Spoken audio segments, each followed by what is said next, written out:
Bom, então vamos lá então, né? Seguinte, a gente vai fazer uma lista de exercício aqui, depois continuar com as questões, com os temas aí para a gente revisar, né? Bom, primeira questão aí, a gente está vendo uma questão que envolve produção, né? Estruturas produtivas. Então, questão da FUVEST 2018, aí vem assim, países europeus, como França e Alemanha, têm valorizado, principalmente nas 2 últimas décadas, o estabelecimento da menor distância possível entre as áreas de produção agrícola e o consumo, o que se domina circuito curto, né? Na verdade, aqui a gente entende a questão das escalas, né? Hoje a gente tem um comércio global, né? Composto por várias redes de produção e consumo, e no excerto aqui a gente está vendo que a França e a Alemanha estão querendo manter a sua produção o mais próximo possível, né? Na França, o circuito curto é reconhecido por integrar, no máximo, um intermediário entre o produtor e o consumidor, quando não se trata da venda direta. No Brasil, ainda que não haja uma definição oficial, o circuito curto é identificado pela proximidade entre o produtor e o consumidor. O que quer dizer, na verdade, galera? Hoje é muito comum você ter o que a gente chama de atravessador. Então, por exemplo, hoje tem empresas especializadas em comprar e vender, por exemplo, cana-de-açúcar, né? Então, elas compram, depois vendem para a indústria, vendem para uma determinada fábrica, exportam, e assim vai tendo uma série de cadeias que são estabelecidas, né? Considerando a definição apresentada e analise, considera a definição apresentada e analisa as três afirmações. Vamos lá. A proximidade entre a produção agrícola e de consumo pode contribuir para a redução de carbono. Bom, o que a gente pode interpretar aqui dessa afirmativa, né? Uma coisa é o carro andar, um caminhão, por exemplo, rodar 500 quilômetros, outra coisa é ele rodar 50, né? Então, a menor distância percorrida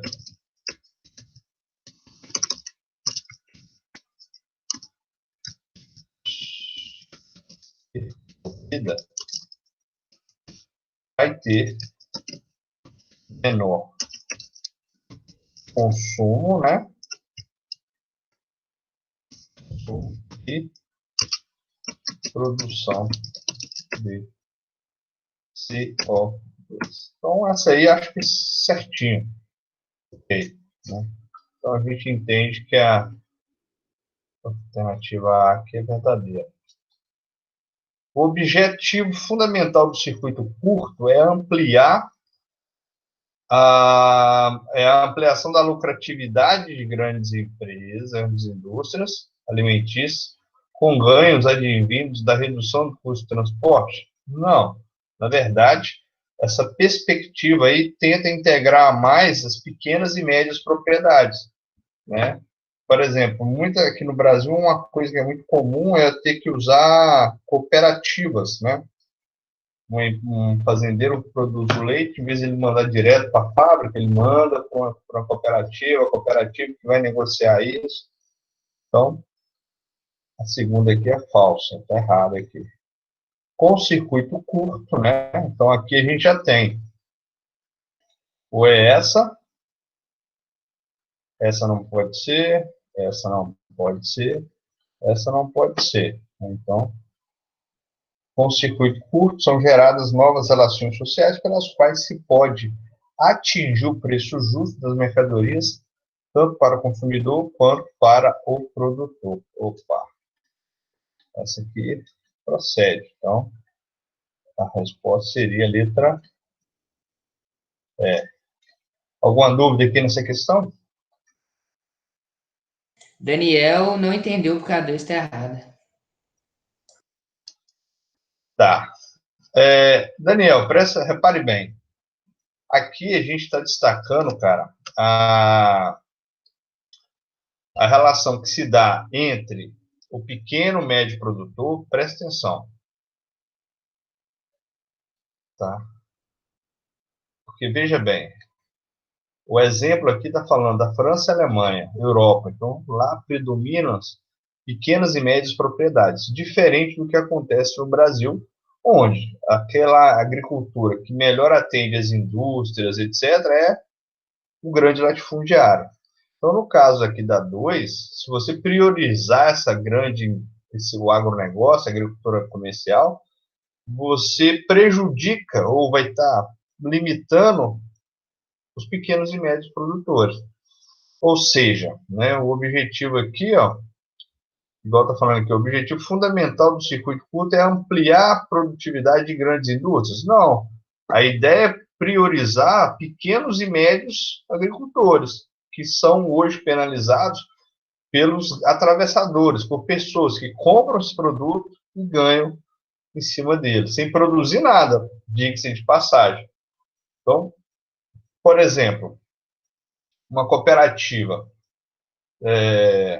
Cooperativa não, porque cooperativa é a junção de fazendeiros e tal, né? Mas vamos pensar, por exemplo, tem empresas que compram produto e vende.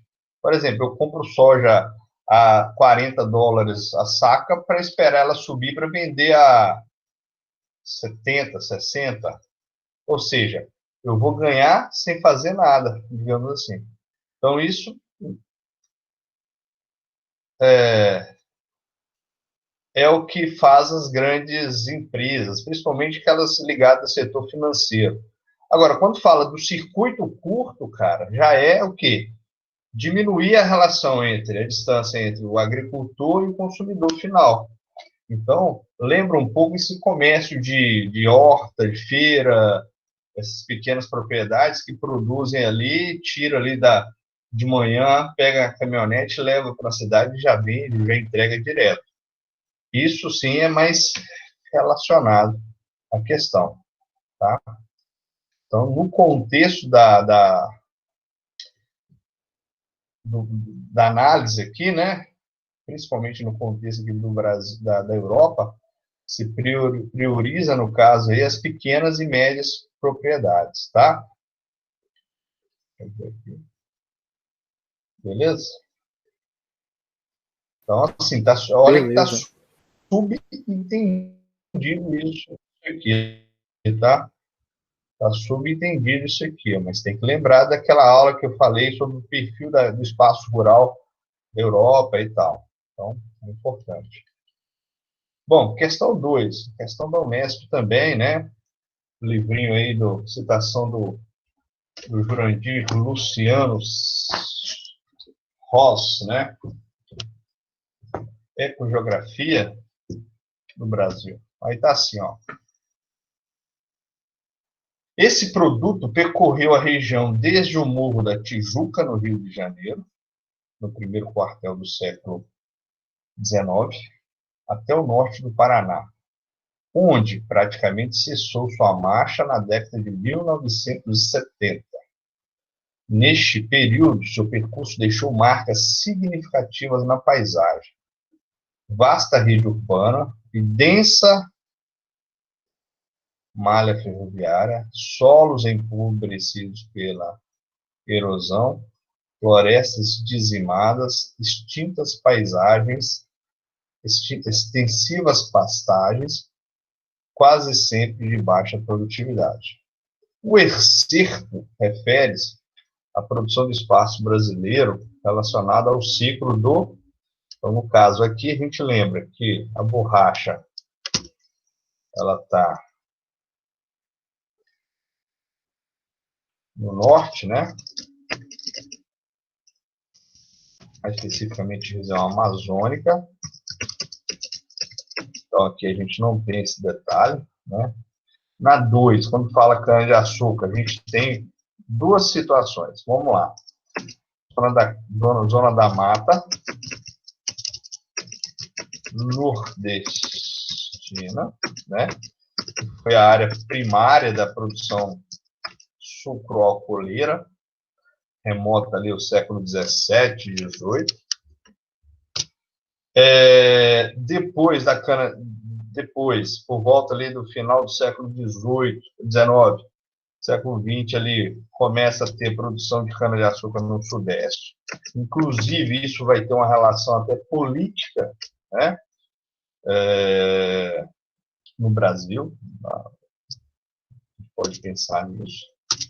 E depois, né, no período atual, a gente vê ali a retomada da região do Centro-Oeste, né, Oeste Paulista, onde a gente entra no polígono, né,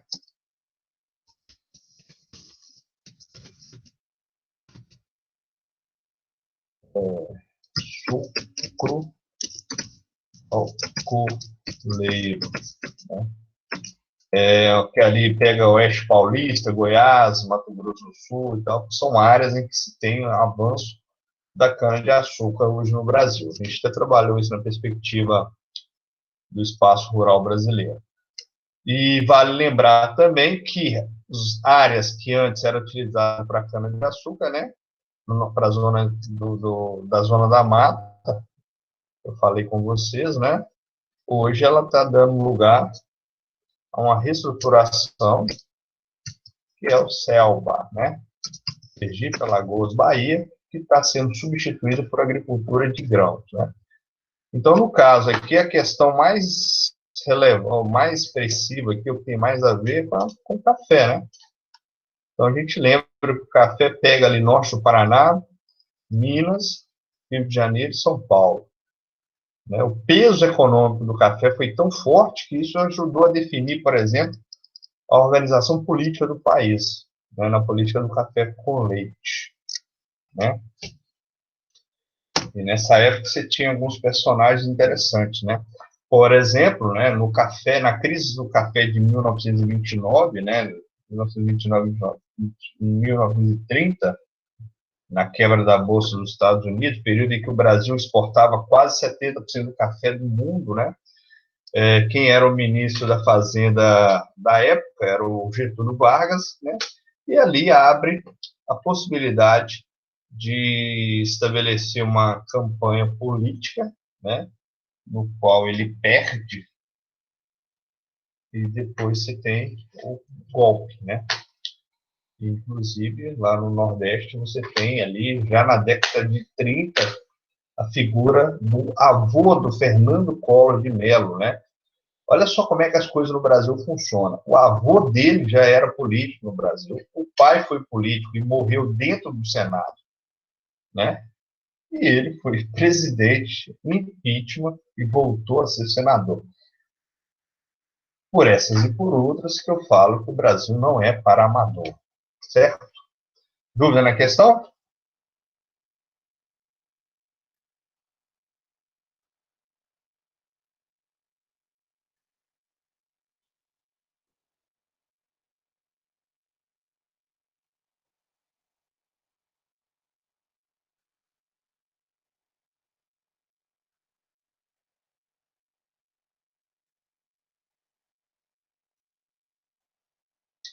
Então vamos lá, então. Questão do Enem 2015, ó. No final do século XX, em razão dos avanços da ciência, produziu-se um sistema presidido pelas técnicas de informação que passaram a exercer o papel de elo entre as demais, unindo-as, assegurando ao novo sistema uma presença planetária, né? Um mercado que utiliza o sistema de técnicas avançado nessa globalização perversa, né? Uma consequência para o setor produtivo e outra para o mundo do trabalho, advindas das transformações citadas no texto. Quais transformações citadas aqui no excerto, galera? Basicamente, a gente está destacando aí o meio técnico, científico, transformacional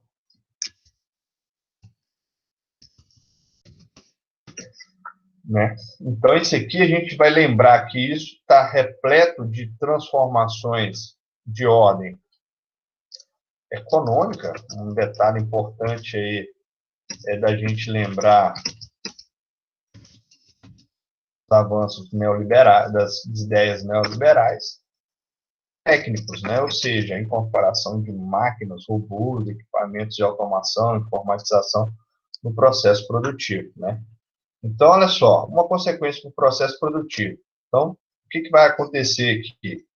A automação de processos fabris.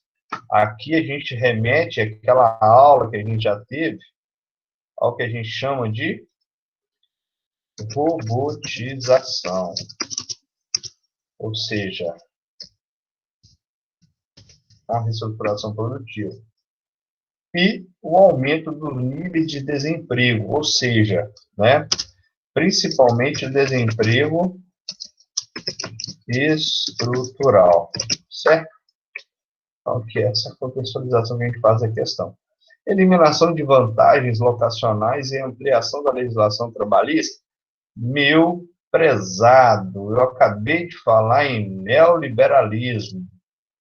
Então, uma das coisas que isso não casa bem com o neoliberalismo é a ampliação da legislação laboral, ou seja, isso aqui para os liberais não entrave. Limitação de fluxo logístico e fortalecimento de associações e sindicatos. Mais uma vez, nenhum e nem outro, né? Os sindicatos estão cada vez mais escamoteados, né? Escanteados, deixados de lado. E diminuição de fluxo logístico. Pelo contrário, isso aqui tem até ficado mais acentuado, né? Com o advento das redes de produtividade em escala planetária. Diminuição dos investimentos industriais e desvalorização de postos qualificados. Pelo amor de Deus, velho. Uma das consequências que mais a gente nota dessa fase, né, aqui é a necessidade de trabalhadores cada vez mais qualificados. Essa é uma questão importante. E a concentração de áreas de manufatureiras e a redução de jornada semanal. Não, na verdade, a gente tem visto um processo de desconcentração de indústria e, ao mesmo tempo, né, essa questão da redução de jornada semanal, ela não é uma constante porque cada país, cada situação requer uma análise diferente. Até deveríamos estar passando por isso, uma vez que a gente tem aqui o avanço da robotização. Mas, no entanto, isso não é isso que acontece. Então, aqui seria a letra E aqui. Beleza? Tranquilo? Beleza.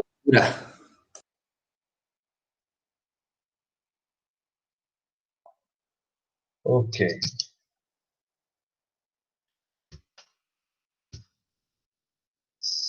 Pela minha, bom.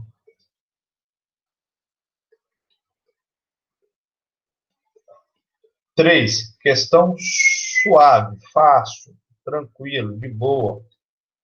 Então, olha só, a árvore é o melhor remédio para falta d'água. A floresta chama chuva, né? Explicando o desenho apresentado, né? As florestas úmidas chamam chuva por quê? Abundância de matéria orgânica nesses ambientes que decomposta retroalimenta a atmosfera? Não, de fato.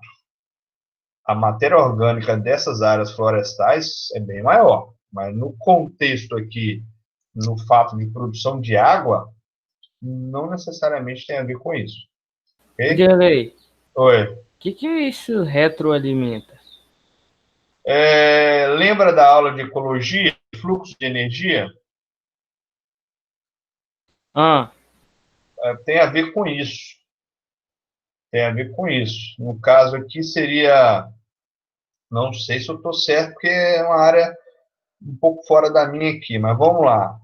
Lembrando das aulas de ecologia, né, onde a gente estudava o tal do Odum, o cara mais famoso da época aí, não sei se ainda você pega, por exemplo, aquela questão dos níveis tróficos, né? Primeira, segunda, terceira, quarta ordem, se eu não me engano.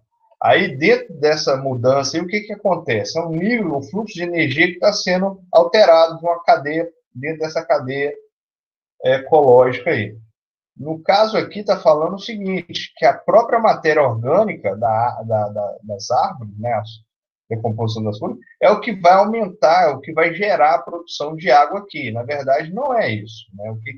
O que gera essa água? Seria a evapotranspiração que é decorrente nessas florestas aí, por causa de questões que vão desde a temperatura ao tipo de vegetação presente nesses territórios, nesses ambientes. Entendi. Que no caso aí a gente está falando de florestas úmidas. Quando eu falo floresta úmida, o que me vem à mente, brother? Eu preciso lembrar da Amazônia. Né? Então, aqui a gente tem um exemplo de floresta úmida. Então, onde a gente encontra a Amazônia? Dentro da faixa equatorial, dentro da zona intertropical. Alta incidência de radiação, o sol quase que aqui no dia todo.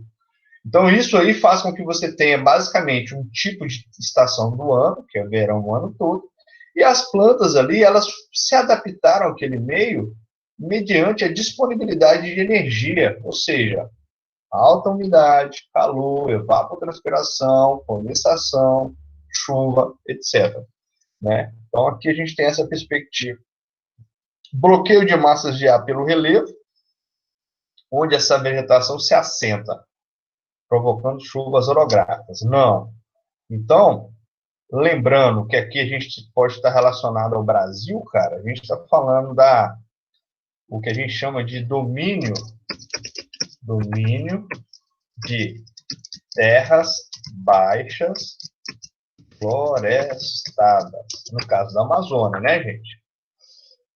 Lembrando que, quando a gente analisa o relevo da Amazônia, a gente tem planaltos, a gente tem depressão, a gente tem planície. Mas a parte mais famosa, mais lembrada, sem sombra de dúvida, é a parte das planícies amazônicas, tá? Então, aqui está errado. C, concentração de umidade nos solos encharcados desses ambientes vegetativos, que gera chuvas frontais. Não. Gente, olha só. A gente está pegando aqui uma região que tem muita presença de planícies, né? Então, as planícies, muitas vezes, elas estão relacionadas a ambientes sedimentares. E aí, olha só que coisa interessante, né? Você tem, nessa região, uma relação interessante a gente pensar, é a questão da infiltração, que é mais facilitada pela questão do sedimentos ali nas áreas de planície, tá? Aí sim, por isso que lá tem um alter-chão com um grande reservatório de água. Diferença entre temperatura das copas e das raízes de árvores, gerando chuvas torrenciais. Também não. Então, aqui, ó, emissão de vapor de água pelas mesmas. Então, o que me remete a essas mesmas aqui? Tá? Floresta, que se condensa em elevadas altitudes, ou seja, você tem aqui a evaporação, depois você tem a condensação, e depois você tem a precipitação, né? Gerando chuvas convectivas. Vale também pensar na questão do sistema frontal, do sistema de baixa pressão, né? Por isso que aqui na Amazônia, nas florestas tropicais, a sua alta umidade tem a ver com o quê? Com as chuvas convectivas. Tá? Então, no caso, seria aqui a letra E. Beleza? Sim. Beleza.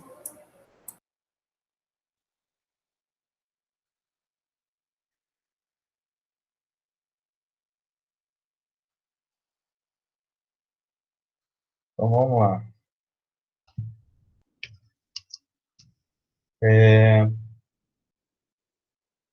Questão 5, né, Dani? Dani Boy. Eu coloquei essa questão só por causa da dúvida mesmo. Tiveram dúvidas aí, né? Pois é, eu coloquei ela aqui só porque eu sabia que ia dar ruim aí no negócio, tá? Vamos lá. Repare bem aqui, ó. Tem um mapa do estado de São Paulo e relevo, né? Então, aqui nós temos aqui a Serra da Cantareira, Serra do Mar, Serra da Mantiqueira. Aqui, naquele mapa do Jurandir Rosa, aqui a gente estaria falando dos planaltos de leste e sudeste do Brasil, certo?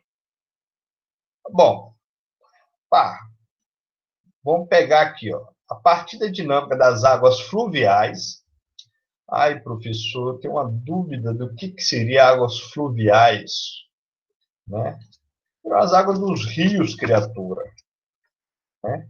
Em uma rede hidrográfica, como amostrada no mapa hipissométrico, mapa de relevo acima, indica-se o sentido do curso do rio Tietê, indicado pelo número 1 no território paulista. Bom, então, o certo seria você pegar o mapa do Brasil, esmiuçá-lo e lembrá-lo de todas aquelas informações que vocês estão vendo desde o primeiro ano. E aí lembrar que das 12 principais bacias hidrográficas brasileiras, existe uma que não deságua diretamente no Oceano Atlântico, que é a do qual rio?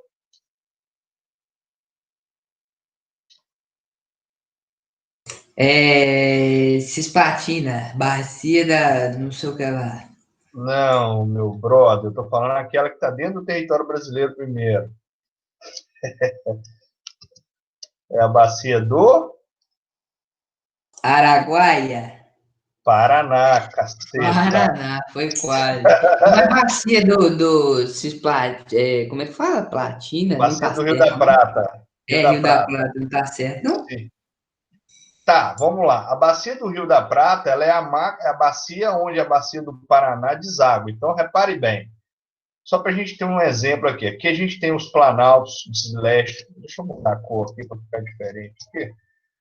Então, nós temos aqui o relevo, só para a gente ter uma ilustração. Então, aqui nós temos os planaltos de leste e oeste. Então, seria mais ou menos o seguinte, brother. Choveu.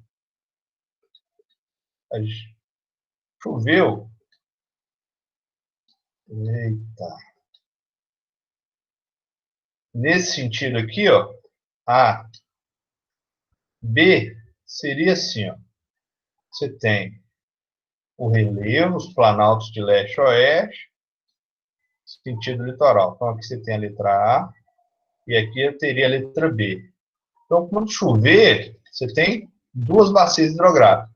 Então, a do rio Tietê, que está ainda aqui nesse sentido aqui, ó, ela é delimitada aqui pelos planaltos, tá? Entendeu a ideia aqui dessa mancha mais escura? Então, essa mancha escura seria mais ou menos a serra aqui em cima. Choveu, a água vai escoar, beleza? Então, ó, se aqui está mais escuro, olhando a legenda do mapa, essa área aqui está mais alta, correto? Conseguiram interpretar isso aí? Sim. Tranquilo, né? Ora, se isso aqui é uma serra e aqui é um divisor de água, então quando chove, o rio Tietê, né, ou melhor, o fluxo, a vazão do rio Tietê, ela só é possível aqui, ó, neste sentido aqui. Aí, ó, eu estou usando o exemplo do Paraná porque essa bacia do Tietê, ela vai integrar a bacia do Paraná, que depois, né, vai integrar, por sua vez, a bacia do Rio da Prata. Só para a gente fazer o contexto, né? Então, a resposta aí, na melhor das hipóteses, seria a letra C, noroeste. Ai, professor, mas eu fiquei com dúvida. Por que é o noroeste? Porque Deus quis? Não. Por quê? Aqui a gente está falando de um ponto colateral que fica entre norte e oeste. A Rosa dos Ventos está aqui. E aí, olhando a Rosa dos Ventos, olhando o sentido, olhando a Rosa dos Ventos, olhando o sentido, olhando a Rosa dos Ventos, olhando a serra, olhando a gravidade do fluxo da água, e olhando o sentido aqui, eu vou entender que isso é noroeste. Ainda persiste dúvida? Não, Dirley. Nunca mais vou ter dúvida com isso. Nunca é muito Professor, tempo, cara. mas Oi. geralmente os rios nessa posição aí, mais ou menos, eles estão indo pro mar, não estão? A essa altura aí. Tá, vamos lá. Repare que aqui a gente está pegando um pedaço de São Paulo e tal. Então, ó, essa parte aqui, ó, próximo ao litoral, a água está vindo nesse sentido. Porque você tem um relevo mais alto aqui. Tá bem? Aham. Aí, outra coisa que a gente precisa pensar, a escala do mapa. Tá? A gente está vendo um mapa pequeno aqui. Então, cara, você está em Santos, nível do mar. Subiu para São Paulo, 500 e poucos tantos metros. Subiu mais um pouquinho aqui, ó. Você vai ter altitudes acima de 800, 900 metros. Até chegar em Campo do Jordão, que é mais alto. Bom, aí o que acontece também? Esse relevo, é interessante analisar aqui, ó, que essas diferentes feições do relevo aqui de São Paulo vai condicionar diferentes microclimas, gente. Isso aqui é muito interessante. E se a gente pegasse um mapa de classificação climática mais atualizada, você ia ver que aqui nessa parte, na Serra da Mantiqueira, era um clima, para cá outro clima, aqui outro clima, aqui no Oeste Paulista outro totalmente diferente. Então, isso é interessante a gente pensar. E a variação dessas diferenças climáticas tem a ver com contextos que vão desde a distância do mar, altura do relevo, tipo de vegetação e por aí vai. Os fatores climáticos que a gente já estudou, beleza? Então, aqui o Tietê vai integrar aqui uma subbacia, que é a do Paraná, e depois vai se integrar, por sua vez, a do Rio da Prata. Tranquilo? Beleza. Joia. Bom, uma questão de sociologia aí, né? O consumo, só consumo orgânico. Só consumo orgânico. Só consumo orgânico. Olha só, então aqui a gente tem, ó, um terço de alimento do mundo vai para o lixo. E um menino aqui, revisitando aqui a lixeira. Então nós temos duas situações aqui. Uma da questão do alimento orgânico, né, que a gente sabe os pontos positivos que ele tem, e a outra, um problema que está relacionado à fome e à insegurança nutricional, né? E detalhe, só consumo, consumo, consumo, consumo. A palavra aqui deixa subentendido um monte de coisa, né? Então, ó, a charge mostra a tendência crescente no mundo ocidental à busca por alimentos mais saudáveis por parte da população. Todavia, a crítica do chargista indica que, né, grande capacidade de empatia das classes mais abastadas em relação às classes mais pobres, nossa senhora. Ou seja, os mais ricos têm sensibilidade com os mais pobres na questão da resolução de problemas como a fome? Não, né? Sustentabilidade do consumo de produtos mais saudáveis esbarra na manutenção de problemas estruturais, como o desperdício de alimento e da pobreza, né? Bom, aqui está ok. Falta de educação ambiental a partir da reduzida capacidade de separação dos tipos de resíduos é um dos maiores impeditivos para a qualidade de vida? Não.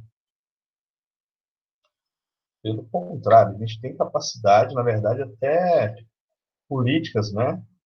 Mas o problema é outro. Manutenção da pobreza estrutural impede que as outras pessoas possam comer melhor. Porque os mais pobres só precisam se alimentar com produtos mais básicos. Não, não é isso. Né? Não é essa a questão. A política agrícola nacional continua focada nos mais pobres e nas suas necessidades, quando eles deveriam se esforçar mais para comer orgânicos. Então, aqui, a menos traumática aqui seria a letra, né?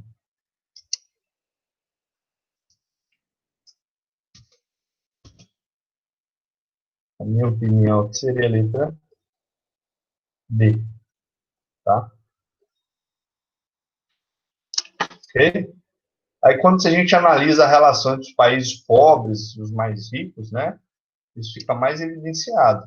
Na Europa, nos Estados Unidos, o mercado de produtos orgânicos sobe cada vez mais. Só que problemas estruturais em relação à fome não são dados, não são combatidos, não são dadas as reais necessidades, atenção a isso, tá? Bom, o tropicalismo buscava revolucionar a linguagem e o comportamento das vidas cotidianas,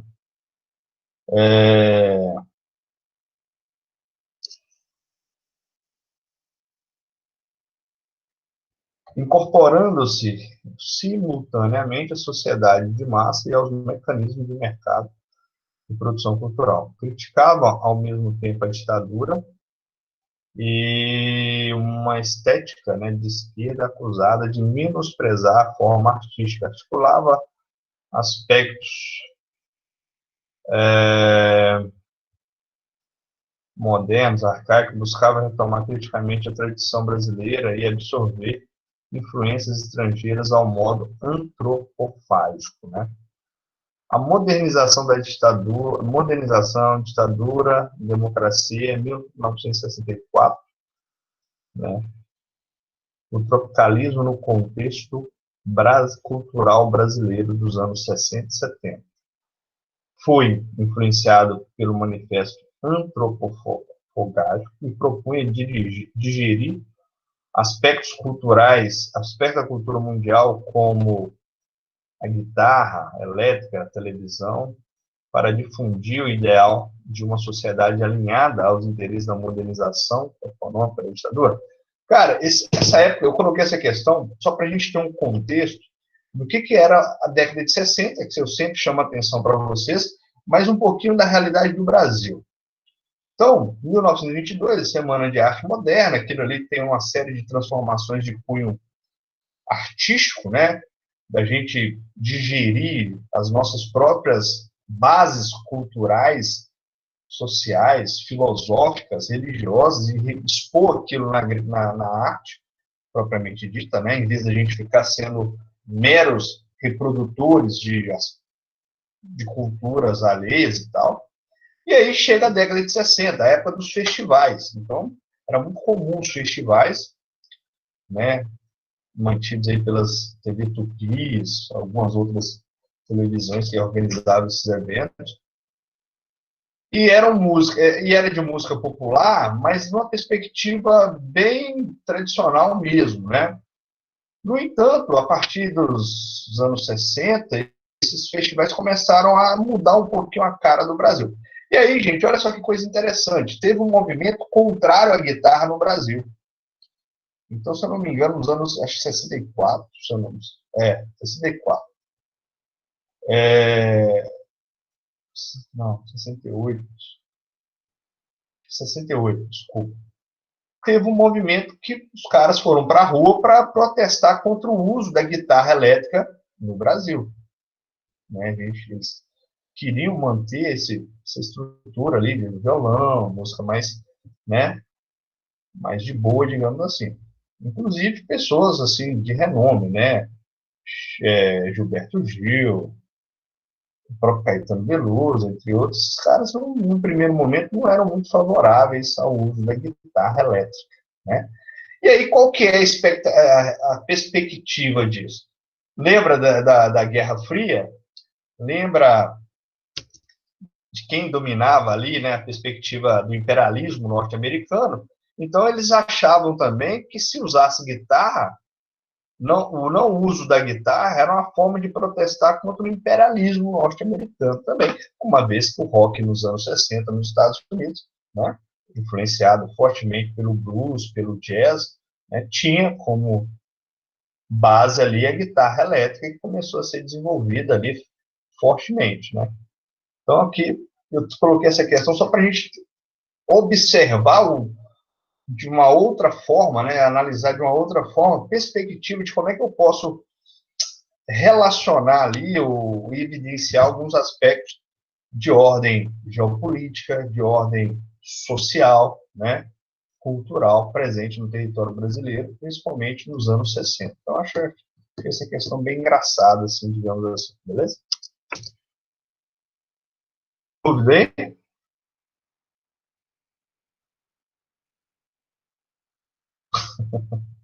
Não, velho, não, sem esses comentários fortes, exacerbados, meu pequeno gafanhoto. Não é por aí. Não é por aí.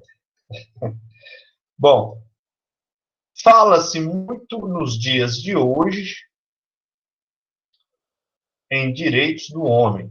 Pois bem, no final do século XVIII, em 1789, precisamente, que uma Assembleia Constituinte se impôs como necessária para um grupo de revolucionários por ter sido preparada por uma mudança no plano das ideias e das mentalidades do iluminismo. Né? Correlacionando temporalidades históricas, o texto apresenta uma concepção de pensamento que tem como uma de suas bases a modernização da educação escolar. Não, não, não, não. Não tem nada a ver, melancolia profunda com... Bom, deixa para lá. A atualização da disciplina moral cristã, também não, né?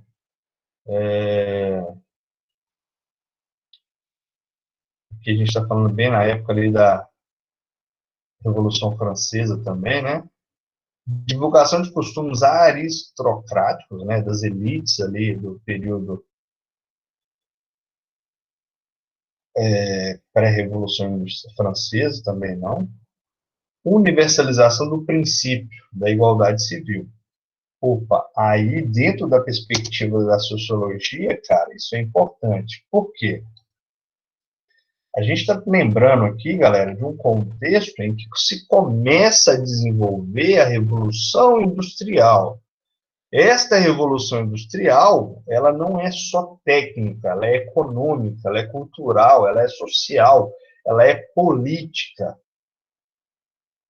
Neste novo bojo, nesse novo contexto societário que se afirmava, a gente começou a ter um contraste muito grande entre estruturas sociais, políticas pretéritas, vamos lembrar? Sistema feudal, né? Período ali do mercantilismo, e aquela sociedade emergente que se processava, que se transformava, né? Eu prefiro dizer que ela se metamorfoseava, uma vez que os processos econômicos, a partir da Revolução Industrial, ficavam cada vez mais dinâmicos.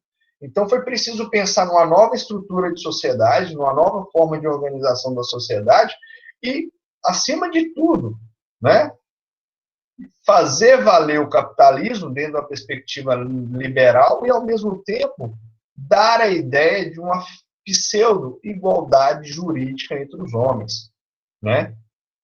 Imagina se um trabalhador ia aceitar um trabalho sabendo que o patrão dele era o senhor feudal e ele podia fazer o que ele quisesse, que não ia ter nada de diferente nisso. O cara não ia trabalhar, né? Então, foi preciso pensar, não, gente, perante o Estado, todos são iguais, toda é a mesma coisa. Porém, entretanto, conquanto, baseado nas ideias marxistas, isso é uma bobagem, né? Então, Daí que vem essa questão aí, beleza? Dúvidas?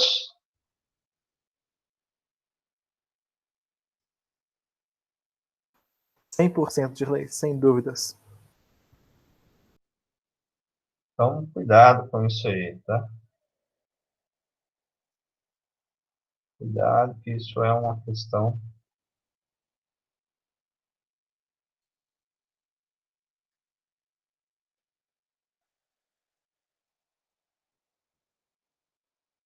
importante para a gente pensar nisso aí. Bom, questão do Enem 16, né? Tá assim, no início de maio de 2014, né, a instalação da plataforma petrolífera de perfuração HYSY 981 nas águas contestadas do Mar da China Meridional. Ó, aula sobre a China, né, disputa entre os Estados Unidos.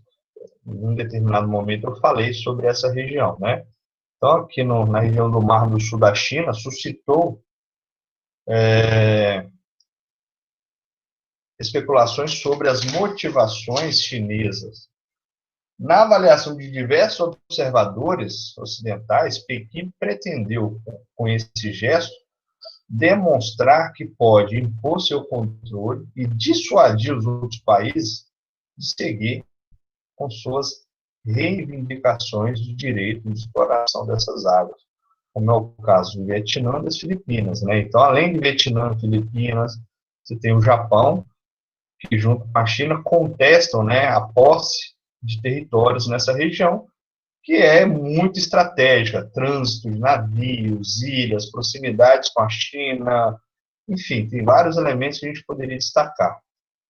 A ação da China em relação à situação descrita, né, no texto, ele descia um conflito que teve como foco a distribuição de zonas econômicas especiais. A China está distribuindo isso? Não. Né? Monopólio de inovações tecnológicas extrativas? Também não. É totalmente fora de contexto aqui. Dinamização da atividade comercial? Não. A gente está falando de uma ação proposta pela China, que foi feita única e exclusivamente por ela para atingir ou para atender os seus interesses, né? Mesmo que isso possa gerar divergências com outros estados-nação. Jurisdição da soberania territorial? Ok. Embargo à produção industrial? Não. Então, nesse contexto, tendo como referência as relações entre os estados-nação, a gente vai entender que o fato da China botar lá um poço de petróleo, né, numa região lá do Mar do Sul da Índia, da China, tem a ver com essa jurisdição da soberania territorial, que nesse caso, né, é entendida como uma ação deliberada da China, mesmo sem levar em consideração opiniões, discussões, arbitrariedades de outros atores. Tá? Beleza? Dúvida?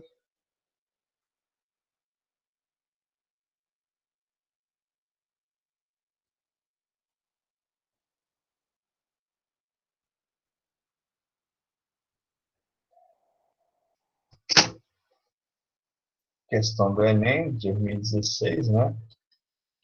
Então tá aí. Mais de 50 mil refugiados entraram no território húngaro apenas no primeiro semestre de 2015. Budapeste lançou trabalhos preparatórios para a construção de um muro de 4 metros de altura e de 175 quilômetros de resposta comum à União Europeia a este desafio da imigração é muito demorada, e a Hungria não pode esperar termos de agir, ficou o primeiro-ministro.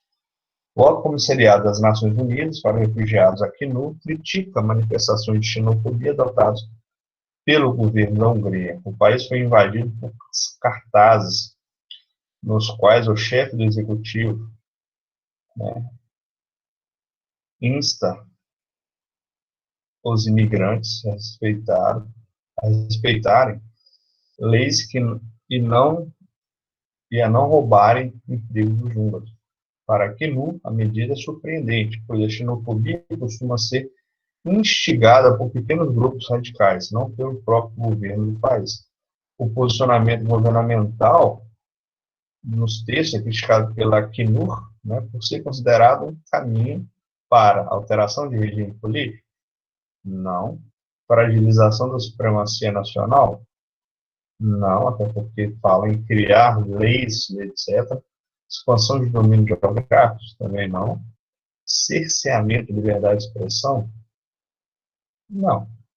Fortalecimento de práticas discriminatórias. O quê? Aí, no caso, essa questão é bem interessante, porque a gente tem no planeta um crescimento, né, de movimentos de extrema direita, né? A gente lembra aí do fascismo, né, e de coisas do tipo. E aí a Hungria, ela tem se postado extremamente fascista, com políticas muito severas a imigrantes, né?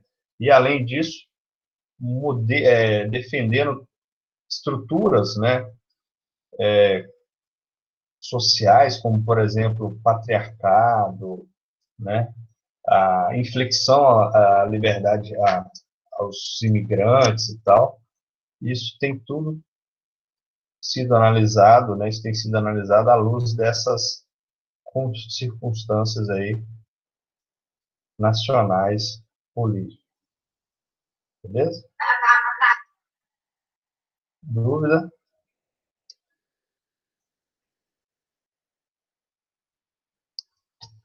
Não dessa vez, Girley. Então, aqui a gente encerra aqui essa correção. Vou travar aqui.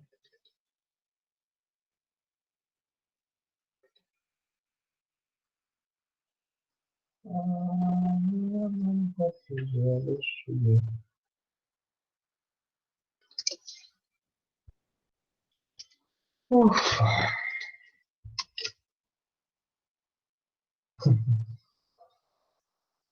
Está na hora da próxima